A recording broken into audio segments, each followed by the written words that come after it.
એ છોકરાઓ, ચાલો આજે હું તમને સુંદર મજાની વાર્તા કહીશ. એક શેઠ હતા. એમનું નામ હતું ધનપાલ શેઠ. એમનું નામ દૂર દૂર સુધી જાણીતું હતું. દૂર દેશાવર સાથે એમનો વેપાર ચાલતો હતો. એમને આંગણે લક્ષ્મીની છોડો ઉછળતી હતી.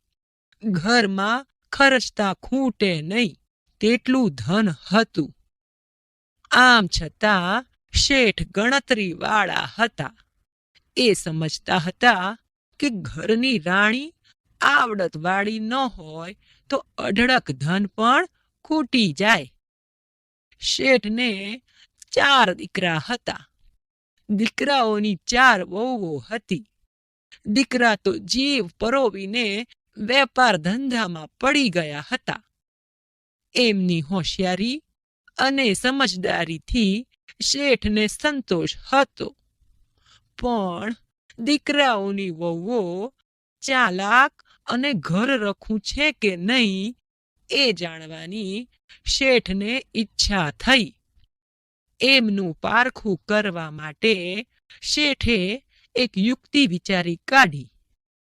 એક દિવસ શેઠે 4 વહુઓને બોલાવીને કહ્યું, બેટા, હું આજે તમને દરેકને ડાંગરના આ 5-5 દાણા આપું છું. કોઈક વાર એ દાણા હું તમારી પાસેથી પાછા માંગીશ, માટે એ દાણા જતન કરીને સાચવી રાખજો. એટલું કહી એમણે દરેક વહુને 5-5 દાણા આપી વિદાય કરી. વહુઓ દાણા લઈ હસતી હસતી ચાલી ગઈ. મોટી વહુ જરા ઉછાંછળી અને છીછરી બુદ્ધિની હતી. એને થયું, ડોસાએ કેવા ઝીણા જીવના છે, આપી આપીને ડાંગરના 5 દાણા. એમ વિચારી દાણા બારી બહાર ફેંકી દઈ એ નિરાતે સૂઈ ગઈ. સસરાજીની વાતનો મર્મ એ સમજી શકી નહીં. બીજા છોકરાની વહુ જરાક લાગણીવાળી પણ લેરી હતી. એને થયું, સસરાજીએ ભલે 5 દાણા આપ્યા, એ તો એની પ્રસાદી ગણાય. એને મામૂલી ચીજ ગણી ફેંકી ન દેવાય. પાછા માગશે ત્યારે જોયું જશે. કોઠીમાંથી કાઢીને બીજા દાણા આપતા શી વાર લાગવાની છે? એવો વિચાર કરતી દાણા ફોલી કણ ખાઈ ગઈ. એને પણ સસરાજીની વાતનો મર્મ ન સમજાયો.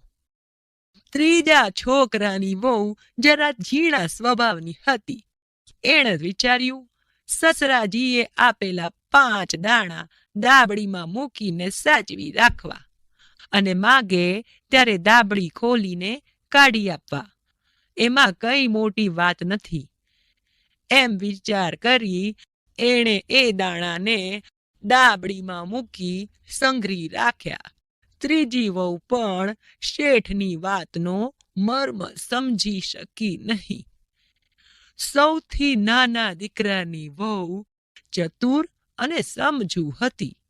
એને થયું, સસરાજીની વાતમાં કંઈક ઊંડો મર્મ હોવો જોઈએ.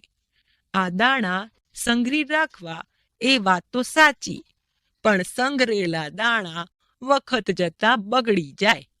એના કરતા એ દાણા ખેતરમાં વવરાવી દઉં તો કેવું?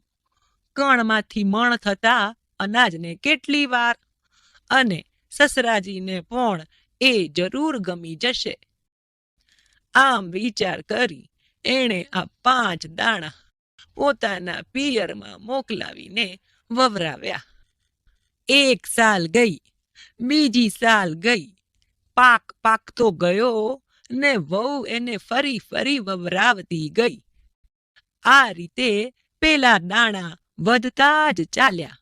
પેલી 3 મોટી વહુઓ તો આ દાણાની વાત પણ ભૂલી ગઈ. પણ ચોથી વહુને તો આ વાત હર હંમેશ યાદ રહેતી. પછી એક દિવસ શેઠે ચારે વહુઓને બોલાવીને કહ્યું, વહુ બેટા, ડાંગરના પેલા 5 દાણા પાછા આપો. એ દાણા તો તે દહાડે જ પૂરા થઈ ગયા. હવે એ દાણા ક્યાંથી લાવીએ? કહો તો કોઠીમાંથી 5-5 દાણા લઈ આવીએ. સસરાજી, મેં એ દાણા બરાબર સાચવી રાખ્યા છે. થોભો, હું દાબડી લઈ આવું. એમ કહી એ ઘરમાં ગઈ અને દાબડીમાંથી કાઢી એણે 5 દાણા સસરાજીના હાથમાં મૂક્યા. નાની વહુ આ બધું જોતી ધીમું ધીમું હસી રહી હતી. દીકરા, તું કેમ કંઈ બોલતી નથી? જા, તારા દાણા લઈ આવ. કેમ, લાવી શકીશ ને? સસરાજી, એ દાણા લાવવા માટે આપને મારે પિયરે ગાડા મોકલવા પડશે. આજે હવે દાણા 5 નથી રહ્યા.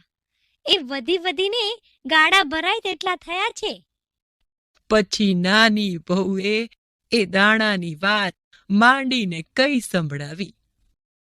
તમારા સૌમાં આ નાની વહુ ઠરેલ અને ચતુર છે.